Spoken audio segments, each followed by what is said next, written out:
Hi, Slim Overton, and back with you again.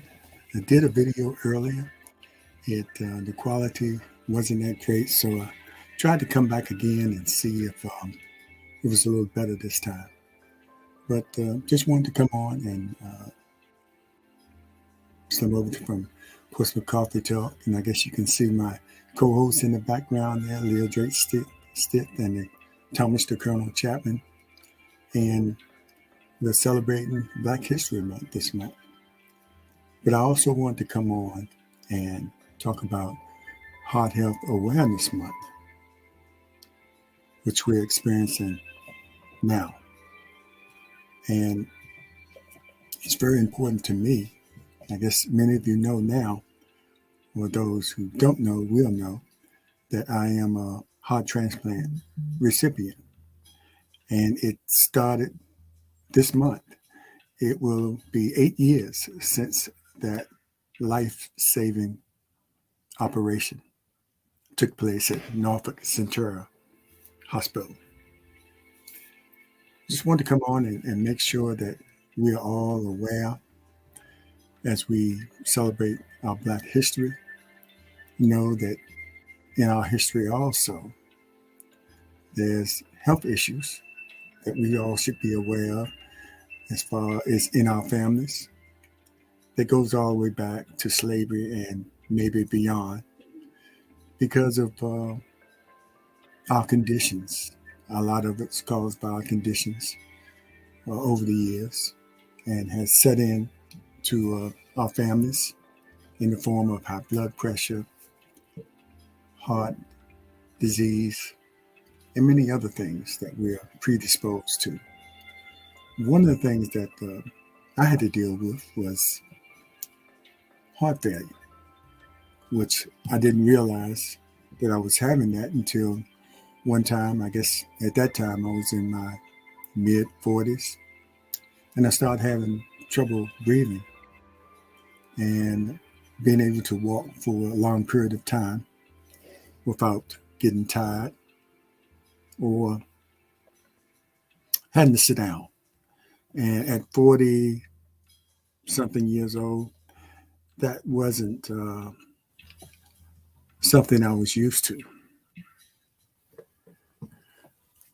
So I went to the doctor, and the doctor told me that I had an enlarged heart and it needed to be addressed.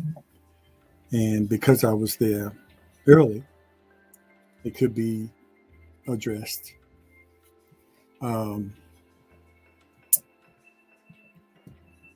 Could be addressed through medication.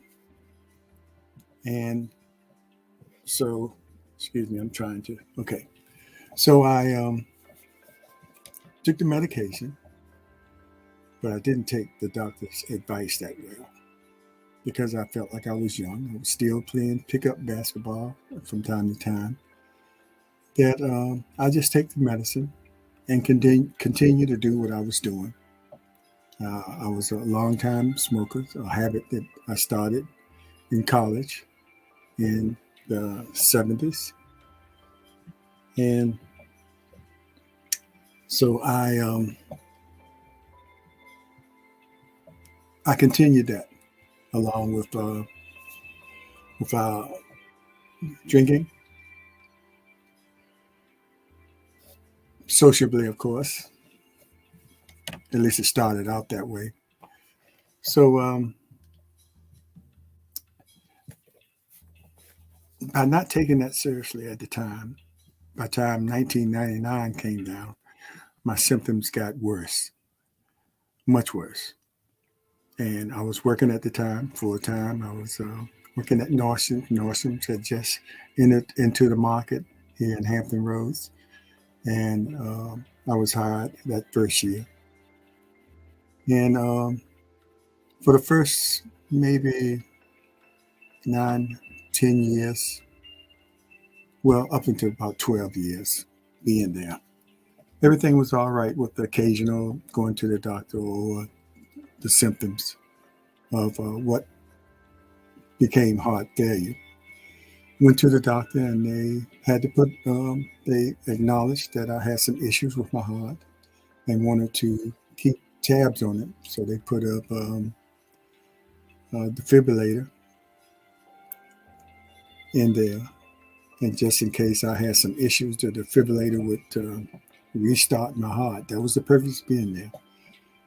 Still, I backed down on some of the things I was doing, but still occasionally doing some of the things. And then progressively got worse. So went to the doctor again, a specialist, a cardiologist, and he told me, "You'll be fine. You just need a heart." And that was a blow. That was a wake-up call, letting me know how serious this thing was. My heart was failing and was going to put me down at some point. Something drastic had to be done.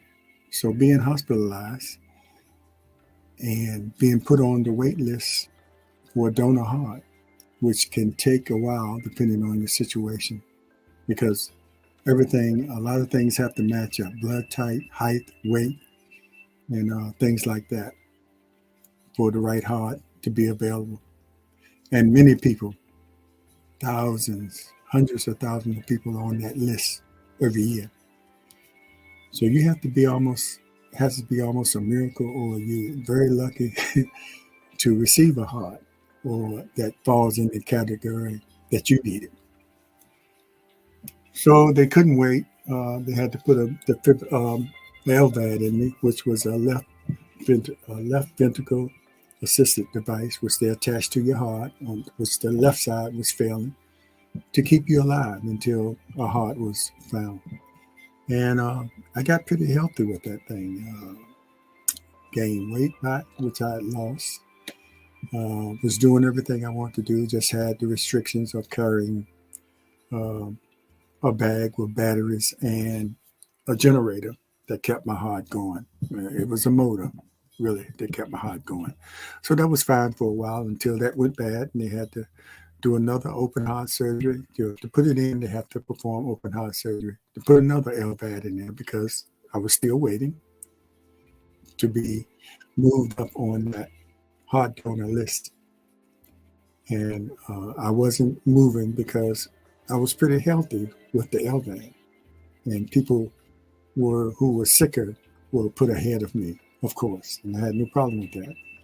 But went on for 3 years with that LVAD, doing everything I wanted to do except work or swim. I couldn't work, but I could, volunteer for certain things that wasn't too physically demanding. But then that LVAD went bad, so it was critical again, and which wasn't a good feeling, pretty sick, but it did move me up on the list. And it took three tries. And the doctors had told me sometimes when you get that call to come get the heart, it might not work out the first time. And the first 2 times it did. But that third time came in February the 7th, 2015. Ironically, doing Heart Month, Heart Recognition Month. Timing is everything. And I got that heart, and the doctor said that was the best heart for me over the previous 2 that they had considered putting in me a month before. So now I'm at 8 years this month as a heart transplant recipient. And I'm grateful to, first, God for giving me this opportunity, my wife, Renee, for being with me through all those times that I know it was just as hard on her as it was on me emotionally. My daughter, Jamie, her mother, Mary, and a host of family and friends who, during that period, I was in the hospital for about 5 months waiting on the heart because I had gotten that sick, who came by to visit. A lot of people came by to visit because I was posting every day about my experiences in the hospital and what I was going through while waiting for that heart. Being positive. And the doctors did say my positive attitude was half the battle. And it was pretty therapeutic for me writing about my experiences every day. And I knew whichever way it went with me, I knew I would lead back something that people could read and hopefully be encouraged to be positive and also to be aware of your health and pay attention to those symptoms that you might feel that you might sort of wave off because they're not consistent.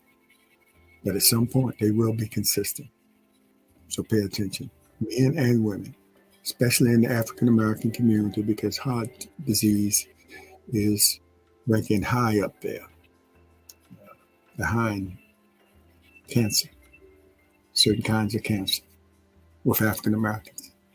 So I just wanted to say, as we celebrate Black History Month, let's also be aware that this is also Heart Health Awareness Month, where we take care of our health, we be aware of where we are in our health, we know that family history,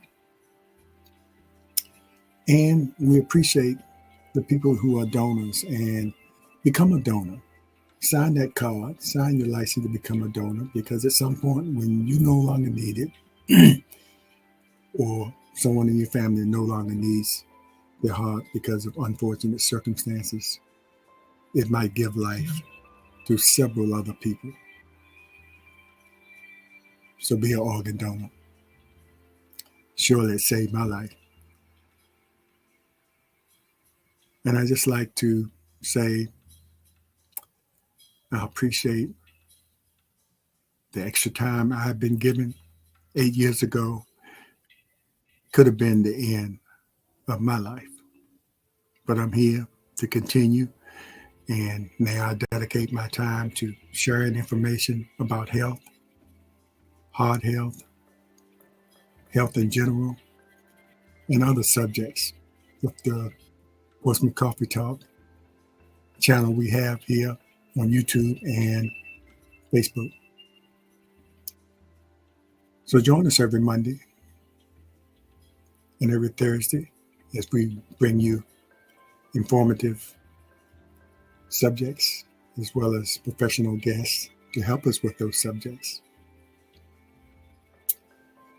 Thank you for your time, and always be aware, be informed, and most of all, be involved in your own health.